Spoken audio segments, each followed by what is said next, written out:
माननीय वित्त मंत्री जी, आपकी फाइलों में गांव का मौसम गुलाबी है, मगर ये आंकड़े झूठे हैं और ये दावा किताब। नमस्कार, मैं प्रवीण कोता। दोस्तों, वीडियो में आपको बताएंगे कि रुपए ने आज गिरने का नया कीर्तिमान बनाया तो दीपेंद्र हुड्डा ने वित्त मंत्री निर्मला सीतारमण को संसद में क्या क्या सुना दिया।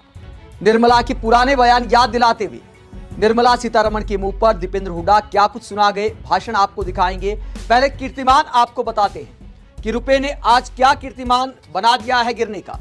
90 रुपए 38 पैसे पहुंच गया है गिरते गिरते भारतीय रुपया डॉलर के मुकाबले। यह आप देख सकते हैं, अब तक के सबसे निचले स्तर पर आ गया है 90 रुपए 38 पैसे। इस बात की उम्मीद थी कि मोदी सरकार शायद कुछ संभाल लेगी। 90 में जाने के बाद बीच में थोड़ा सा नीचे भी गया था, लेकिन फिर ऊपर चला गया और पैसे बढ़ते बढ़ते अब 90 रुपए 38 पैसे पर चला गया है रुपया। विपक्षी नेता तंज कस रहे हैं कि मोदी जी की मेहरबानी से रुपया 100 पार भी कर लेगा, शतक भी बना लेगा। वहीं दीपेंद्र हुड्डा ने इस मुद्दे पर वित्त मंत्री निर्मला सीतारमण को उनके पुराने बयान याद दिलाए कि सरकार इस मसले पर गंभीर ही नहीं है। वित्त मंत्री मैडम ऐसे ऐसे बयान देती हैं, हरियाणा की कहावतें सुनाने लगे दीपेंद्र हुड्डा।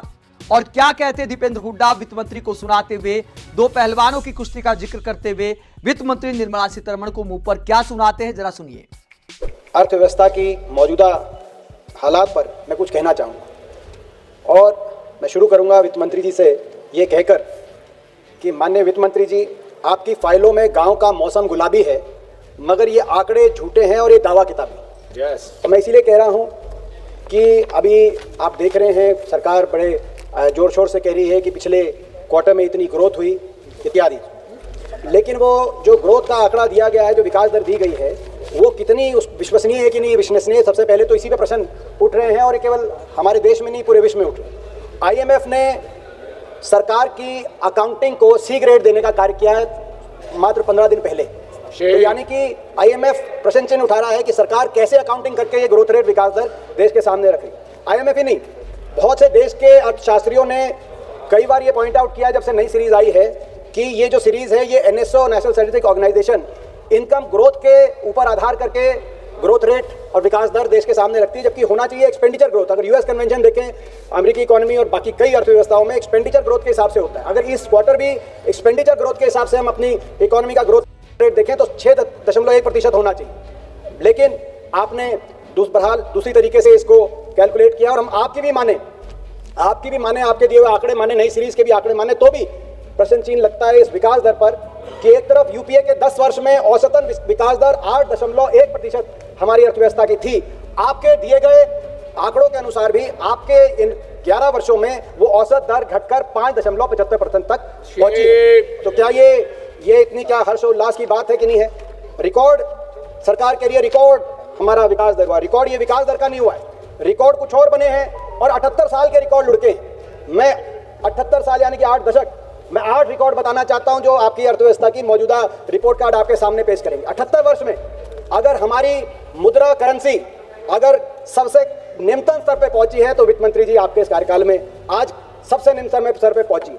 मैं देख रहा था आपका बयान आया कि रुपया इतना नहीं गिरा जितना डॉलर मजबूत हुआ है। हम हरियाणा से आते हैं, कुश्ती खेलते हैं, तो वही बात होगी कि दो पहलवान आपस में लड़े और जो हारा उसके पिता ये कह रहा है कि मेरा बेटा नहीं हारा, वो दूसरा ज्यादा मजबूत था इसलिए हारा। डॉलर मजबूत हुआ है, लेकिन मैं ये भी आपको बताऊं, एशिया की बाकी करेंसीज की तुलना में, बाकी सभी करेंसीज की आप तुलना करिए, इंडोनेशिया रुपया, फिलीपींस का पीसो, पूरे एशिया की आप बाकी करेंसीज की तुलना में वर्स्ट परफॉर्मिंग करेंसी आज रुपया आपके समय साबित हुआ है। पहला रिकॉर्ड आपका बना है। दूसरा रिकॉर्ड आपका बना है, बधाई आपको दूसरे रिकॉर्ड की, करंट अकाउंट डेफिसिट, यानी कि व्यापार का घाटा, कितना निर्यात और कितना आयात है, उसमें अगर करंट अकाउंट डेफिसिट 78 साल का सबसे ज्यादा एक महीने का रिकॉर्ड किया गया है तो इस साल के अक्टूबर में 41.7 बिलियन डॉलर्स, ये रिकॉर्ड 78 साल का आपने दूसरा बनाने का कार्य किया। और ये नहीं, ये जो आज 1.3% जीडीपी का करंट अकाउंट डेफिसिट है, अनुमानित अगले वर्ष ये बढ़कर 1.7% जीडीपी का होने जा रहा है। तीसरा रिकॉर्ड आपने 78 साल का बनाया है इनइक्वालिटी में, गरीब और अमीर के बीच में अंतर में। कल ही एक प्रकाशित रिपोर्ट के अनुसार इस देश के 1% सबसे अमीर नागरिकों के हाथ में देश की 40% संपत्ति आई है और 65% देश की आय, 1% जो सबसे अमीर भारतीय हैं। ये गरीब और अमीर में असमानता का 78 साल का ही नहीं, 100 साल का रिकॉर्ड, 1922 से आंकड़े अर्थशास्त्री इन आंकड़ों को ध्यान देते हैं। 100 साल का गरीब और अमीर का अंतर आपने नया आंकड़ा, नया रिकॉर्ड बनाने का काम किया। एक और रिकॉर्ड जो पंकज चौधरी जी आपके एमओएस यहाँ पे उपस्थित हैं, उन द्वारा राज्यसभा में एक उत्तर दिया गया, उनको बधाई भी देते हैं। उनका अच्छा आपकी पार्टी में पदोन्नति होने जा रही है। राज्यसभा में आपने उत्तर दिया कि पिछले 10 साल में 16 लाख करोड़ राइट ऑफ हो गया। और ये किसका राइट ऑफ हुआ? ये इसमें कॉर्पोरेट का राइट ऑफ हुआ, किसान का, सब जानते हैं। यूपीए के समय हमने 78,000 करोड़ किसान का एक साथ कर्ज माफी किया था। आपके समय 16 लाख करोड़ पिछले 10 साल में, ये भी 78 साल का एक और रिकॉर्ड, चौथा रिकॉर्ड जिसको मैं कहूंगा। पांचवा रिकॉर्ड, हमारी देश की अर्थव्यवस्था में इतनी मोनोपोलीज और इतनी डिओपोलीज प्राइवेट सेक्टर के को कभी नहीं मिली जितनी आपकी सरकार में। आज हम क्या देख रहे हैं? हवाई चप्पल से हवाई जहाज तक बैठने का आपने सपना दिखाया, लेकिन हमारे समय एविएशन सेक्टर के अंदर कंपटीशन था। Jet, Kingfisher, spice jet, air Asia, Vistara, GoAir. अब क्या है? 65% मार्केट शेयर अकेला इंडिगो को और 26% एयर इंडिया को, दोनों मिलाकर 91% मार्केट शेयर। दोनों वो आपस में बात करके अगर रेट तय कर दें, हमारे देश के हवाई यात्री के पास कहीं पेटिशन का मौका नहीं। इसी को कहते हैं डुओपोली और मोनोपोली। और केवल एक सेक्टर तक सीमित नहीं है, टेलीकॉम सेक्टर में जहां हमारे समय डोकोमा, यूनिनोर, एयरसेल, वोडाफोन, आइडिया, जियो, एयरटेल, अब सब समय अब केवल 2 रह गई।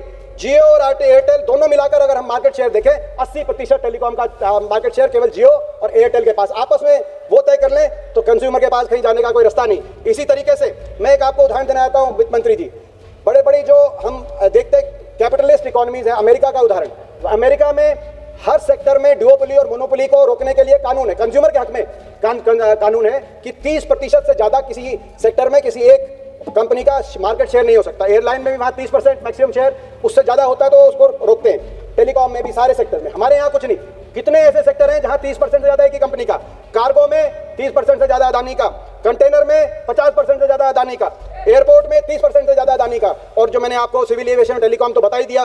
और साथ में मीडिया में तो दोनों, मैं समझता हूँ रिलायंस का और अदानी का कितना सारी मीडिया उनके पास है। तो ये मैं समझता हूँ मोनोपोलीज और डुओपोलीज, ये भी रिकॉर्ड बना है। कभी देश के 78 साल में ऐसे कंपनियों के हाथ में देश के अलग अलग सेक्टर नहीं गए।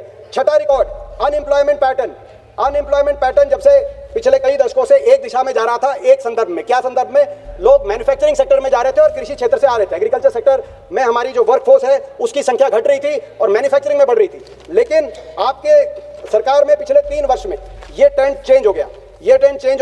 अगर पिछले 3 वर्ष में देखें तो मैन्युफैक्चरिंग सेक्टर में, जहां 2014 में यूपीए के टाइम में 12.8% लोग मैन्युफैक्चरिंग सेक्टर में काम करते थे, आज वो घटकर 11.5% ही मैन्युफैक्चरिंग सेक्टर में रह गए। और कृषि क्षेत्र के अंदर जो उस समय कृषि क्षेत्र में 42% 2014 में, आज वो बढ़कर 46% आ गए। यानी कि ये ट्रेंड बदल गया और लोग मैन्युफैक्चरिंग और सर्विस सेक्टर से वापस कृषि क्षेत्र के अंदर जो जा रहे हैं, ये मैं समझता हूँ बहुत चिंताजनक हमारे देश के लिए ये एक ट्रेंड है, जिसको जो मैन्युफैक्चरिंग सेक्टर को बढ़ाने देने की आप ये बात करते हैं।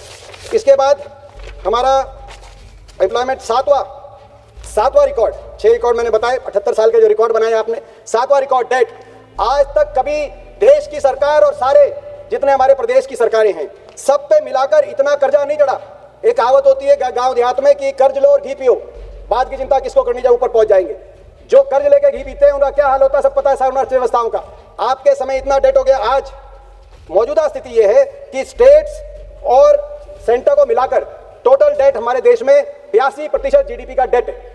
और ये जितनी भी समकक्षीय हमारी अर्थव्यवस्थाएं हैं, जिसमें डेवलपिंग नेशंस आप कहिए या पर कैपिटा इनकम के हिसाब से जो समकक्षीय हैं, Philippines, Vietnam, Indonesia, Bangladesh, Sri Lanka, Pakistan, जितनी भी साउथ अफ्रीका, ब्राजील, अर्जेंटीना, किसी में भी 30-40% से डेट ज्यादा नहीं है।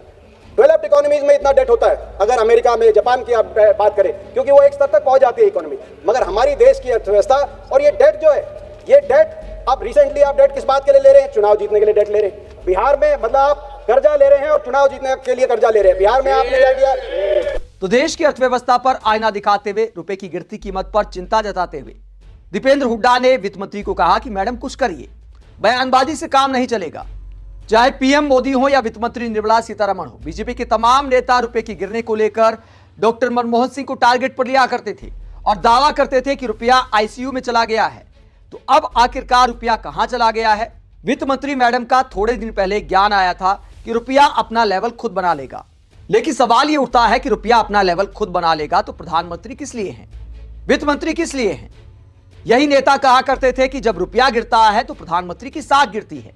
आज वित्त मंत्री कहती है कि रुपया अपना लेवल खुद बना लेगा। एक और ज्ञान दिया कि निर्यात करने वालों को तो फायदा होता है, डॉलर में कमाई होती है तो उनकी ज्यादा कमाई होती है।